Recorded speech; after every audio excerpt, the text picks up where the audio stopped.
오늘의 사연 시작하겠습니다. 때는 3년 전의 이야기입니다. 저한테는 오래전부터 형제처럼 가깝게 지내던 친구가 한 명 있습니다. 어려서부터 부모님들끼리도 친해서 오히려 웬만한 친척들보다 훨씬 더 가족같이 함께 자라온 친구입니다. 다만 저희가 대학교에 들어가게 되면서 공부에 그나마 자신이 있던 저는 서울에 있는 대학교에 합격을 해서 고향을 떠나게 되었고 친구는 고향에 남게 되었습니다. 아무래도 서로 사는 지역이 떨어지다 보니 예전처럼 매일같이 만나기는 참 어려웠습니다.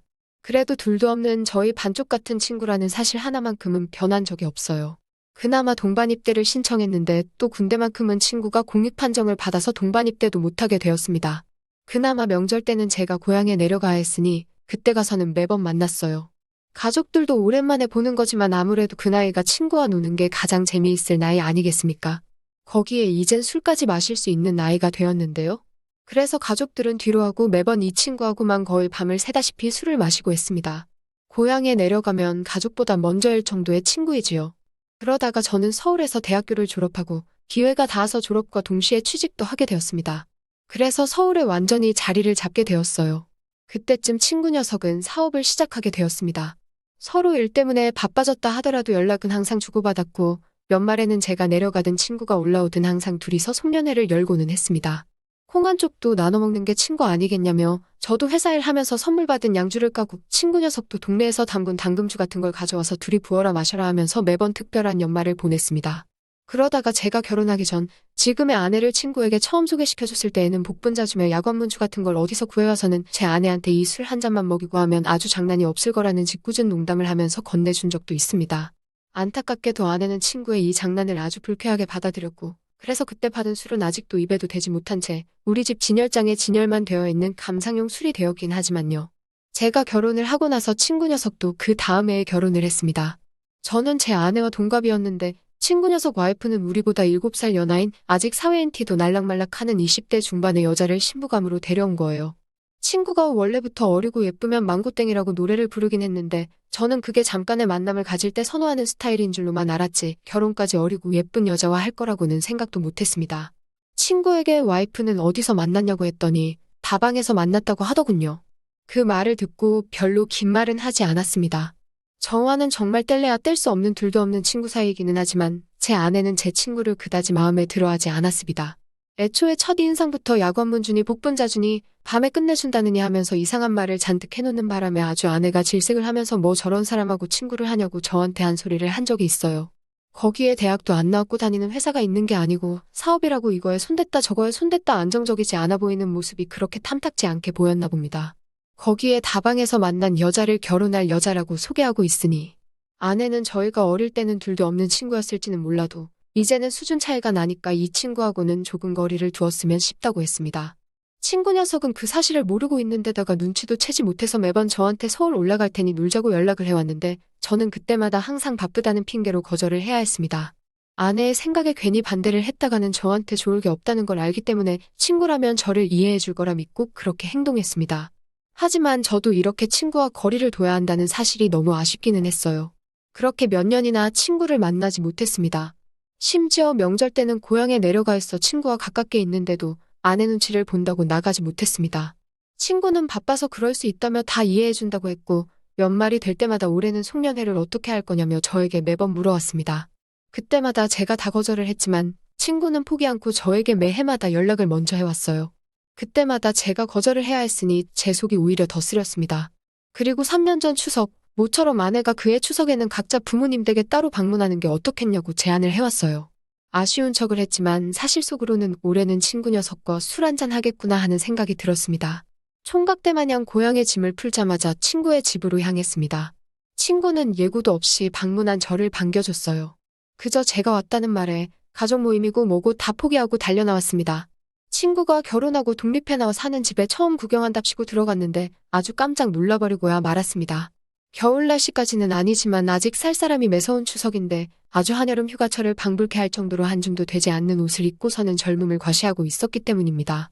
친구가 결혼한 지 3년이나 지났는데 저희는 30대 후반을 바라보고 있는 가운데도 아직도 20대인 재수 씨의 모습은 그야말로 제 마음에도 불을 지필 정도였습니다. 외모가 결혼 생활에 차지하는 부분이 크다는 말이 이해가 되더라고요. 친구 녀석은 7살 연하의 아내와 아주깨가 쏟아지게 살고 있었습니다. 돈이 좀 덜 벌리면 덜 벌리는 대로 그냥 둘이서 아기자기하게 살고 있더군요. 그에 반해 저는 아내와 사는 게 조금 갑갑하다는 느낌을 받고 있었거든요. 일거수일투족 저를 컨트롤하고 자기 입맛에 맞게 하려는 아내에게 어느 정도 반항심까지 생기고 있던 시점이었기 때문입니다. 그런데 아쉽게도 그런 생각을 하고 있는데 재수 씨가 다시 방에서 나왔는데 옷을 아주 조신하게 갈아입었더라고요. 알고 봤더니 집에서는 항상 저렇게 편하게 입고 있는데 제가 뜬금없이 찾아오는 바람에 갈아입을 틈도 없었다고. 오히려 오랜만에 봤는데 못 볼 꼴을 보여서 죄송하다고 사과하더라고요. 못 볼 꼴은 무슨, 덕분에 눈호강을 했다고 말해주고 싶었지만 아니라고 하면서 재수 씨에게 너무 예뻐서 나는 무슨 연예인이 집에 있는 줄 알았다고 너스레를 떨면서 대답했습니다. 친구 녀석은 제가 없으니까 같이 술 마시고 싶은 사람이 없다고 하면서 주정을 부리기 시작했어요. 오랜만이라고 술을 급하게 마시다 보니 빨리 취한 것 같았습니다. 친구 녀석이 혼자서 술을 엄청난 속도로 달리는 동안 친구 아내하고 처음으로 길게 대화를 나누게 되었습니다.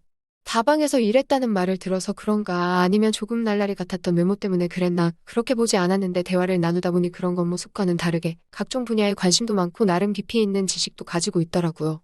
저는 그런 그녀에게 놀라면서도 속으로는 저도 그녀의 출신이나 첫 인상을 보고 그녀를 이상하게 평가를 했구나 하는 생각이 들면서 이런 내가 아내를 나무랄 수 있을까 하는 생각이 들었습니다. 술자리가 한참인 와중에 친구 녀석은 술이 잔뜩 취해서는 자기 아내에게 행패를 부리기 시작했어요. 내 친구 술잔이 비어있지 않느냐, 어서 따르라 하면서 자기 아내를 무슨 저에게 술을 따라주는 사람 정도로 대우하면서 말이죠. 재수 씨 얼굴을 보니 조금 표정이 어두워 보이긴 해서 친구한테 조금 취한 것 같다고 말하고 아내한테 그런 걸 시키면 안 되지 않느냐 했더니 친구 녀석은 그런 게 어딨냐고 하면서 내 친구가 최고라고. 내 친구 기분 좋게 만들려면 아내가 그 정도는 해줘야 하는 거 아니냐고 헛소리를 하기 시작했어요. 아마 많이 취해서 그런 것 같다고. 제가 여기 더 있어봤자 친구 주사만 더 심해질 뿐이지 좋을 게 없겠더라고요. 거기에 연휴가 아직도 4일 가까이 더 남아있는데 오늘만 날이냐고. 나도 가족들하고 시간을 보내야겠다고 말하고 친구 집을 떠났습니다. 재수 씨가 따라 나와서는 저보고 고맙다고 하고 가더라고요. 고마워할 일도 아닌데 따라 나와서 인사치레를 하지만 그렇게 하고 가는 게 참 제 아내와 비교가 되더군요. 거기에 조금 쌀쌀해진 날씨 덕에 그녀의 새하얀 볼이 새빨갛게 홍조를 띠고 있으니 오히려 저도 20대로 돌아간 것처럼 가슴이 콩닥콩닥했습니다. 친구와 매해 술을 마실 때마다 다음 날에 가는 해장국집이 있습니다. 정말 고향집 근처에서도 아주 맛집으로 소문이 자자한 곳이에요.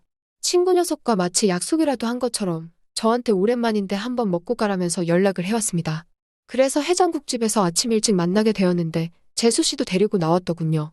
전날 저녁에는 그렇게 재수 씨를 마치 작부대하듯 막대하더니 그래도 아내는 아내라고 둘이 멀리서부터 손을 꼭 붙잡고 오는데 그 모습이 참 보기 좋았네요. 그런데 해장국집에 들어와서 놀라게 된 건 재수 씨는 한 번도 이 해장국집에 와본 적이 없다고 하는 겁니다. 여기는 우리 단골집이나 마찬가지인데 한 번도 와본 적이 없다고 하는 게 저는 처음에는 장난치는 줄 알았는데 정말로 처음 와본다고 하네요. 친구 녀석이 말하기를 여기는 너와 나의 장소기 때문에 아내가 낄 장소가 아니라고 하는 겁니다. 어떻게 아내를 옆에다 두고 그렇게 서운한 말을 할 수가 있는지 저였으면 상상도 하지 못할 발언이었습니다. 친구에게 그럴 필요 없다고 둘이서도 술을 자주 마시지 않냐고 하면서 여기만큼 시원한 국물이 어디 있냐고 이제는 우리 셋이 한번 와봤으니 재수 씨랑도 자주 다니라고 말했습니다. 재수 씨가 빈말로 저한테 너무 상냥하다고 하면서 언니는 참 좋겠다며 제 아내가 부럽다고 말하는 겁니다. 저는 친구 녀석이 부럽고 친구 와이프는 제 아내가 부럽다고 하니 참 그림이 웃긴 상황이었어요. 아무튼 그때 그렇게 오랜만에 해장을 하고 해장하면서 또 해장술을 한 잔 마시고는 대낮부터 추억 가득한 동네방네를 돌아다니며 또 한 번 진탕술을 마셨습니다. 원래는 친구 녀석이 저보다 주량이 훨씬 많아서 제가 먼저 뻗어버리고 친구 녀석이 저를 챙겨주거나 했는데 웬일로 친구 녀석이 이틀 연속으로 술에 맥을 못 추더라고요. 그래서 친구 녀석을 부축해서 낑낑대면서 친구 집으로 향하고 있었습니다. 친구 아내가 부축하는 걸 도와준다고 같이 친구 녀석을 부축하는데 자꾸 몸이 닿아서 괜히 기분이 이상했어요. 재수 씨도 분명히 저와 비슷하게 느꼈을 텐데 너무 조심하지 않고 일부러 저를 더 건들고 있는 게 아닌가 하는 느낌까지 받았습니다. 저는 혹시나 싶었지만 그래도 그 손길을 거부하지 않고 친구 집까지 가는 동안 그 상황을 오히려 더 즐겼습니다. 친구 집에 도착하고 나서 친구를 방에 눕히고 저도 그만 돌아가려는데 친구 아내가 저를 불러 세우더군요. 자기는 아직 술을 더 마시고 싶은데 괜찮으냐고 하면서요.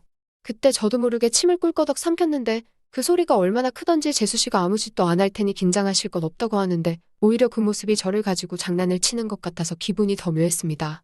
정신을 차리니 그녀와 식탁에 마주 앉아서 술잔을 기울이게 되었어요. 술을 마시며 나눈 대화 중 충격적이었던 건 그렇게 술을 좋아하는 친구에다가 재수 씨도 주량이 보통이 아닌데 두 사람이서 아예 술을 마시지 않는다는 이야기였습니다. 저랑 마시는 것만큼 재미가 없다면서 둘이서 마시면 친구가 아주 성격이 돌아버린다고 하는 거예요. 그래서 몇 번 크게 싸우게 되었고 둘이서는 그 후로부터 술을 입에도 대지 않는다면서요. 참 충격적이었습니다. 친구가 사실 저를 그렇게까지 집착할 이유도 없긴 한데 제 생각에는 제 아내가 자기를 싫어한다는 걸 알고 그게 마음의 상처처럼 다가와서 더 저를 집착하게 된 것 같다는 느낌을 받았어요. 그 와중에 재수 씨는 제 친구 녀석의 심정을 이해하겠다고 하면서 저랑 있으면 시간 가는 줄 모르겠다고 하더라고요. 거기에 배려심까지 좋아서 같이 있는 사람이 참 안심이 되게 만든다나요? 그렇게 저희 둘도 없는 친구가 술에 취해서 코를 골며 뻗어 있는 동안 방금 전 친구를 부축할 때보다 가깝게 달라붙어 서로의 존재를 탐구하기 시작했습니다. 친구의 코고는 소리가 우리 둘의 귀를 때리며 죄책감이 들게 만들었지만 만에 하나 친구가 도중에 일어난다고 하더라도 멈출 수가 없었을 겁니다. 단지 그게 술 기운 때문만은 아니었을 것 같은 생각이 드네요. 새벽녘에 도망치듯 친구의 집을 나와서 집으로 돌아가는 길이었습니다. 차가운 밤 공기 때문에 그런가 제가 지금 무슨 일을 저질러버린 건지 갑자기 실감이 나더군요. 후회가 밀려왔지만 이미 때는 늦어버린 상황이었습니다. 집에 도착해 방 안에 누우니 하늘이 핑 돌기 시작했고 어지러워서 버텨낼 수가 없었습니다. 다음 날 아침에 잠에서 깼을 때는 해가 중천이었습니다. 핸드폰을 보니 친구 녀석한테 아침 일찍부터 연락이 잔뜩 와 있더군요. 어제도 술을 마셨으니 오늘도 아침에 해장국집에서 만나자는 겁니다. 전날과 똑같이 오랜만인데 한번 꼭 먹고 가라고 하면서 말이죠. 이렇게 그저 저랑 같이 노는 것만 기다려온 친구에게 제가 무슨 짓을 한 건가 싶더라고요.